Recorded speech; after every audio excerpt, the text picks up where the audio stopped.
In this video, you'll learn how to test your camera on Microsoft Teams in just a few minutes, so you can make sure everything works perfectly before joining any important meeting.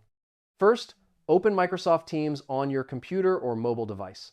Sign in with your account and make sure your camera is properly connected and not being used by another app at the same time. Next, click on your profile picture in the top right corner of Teams. From the drop-down menu, select Settings to open the configuration panel. This is where you'll test all your audio and video equipment.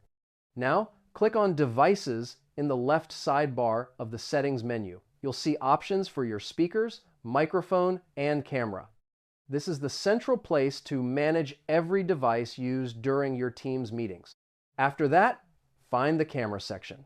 Microsoft Teams will display a live preview of your camera feed, so you can confirm that it's working properly.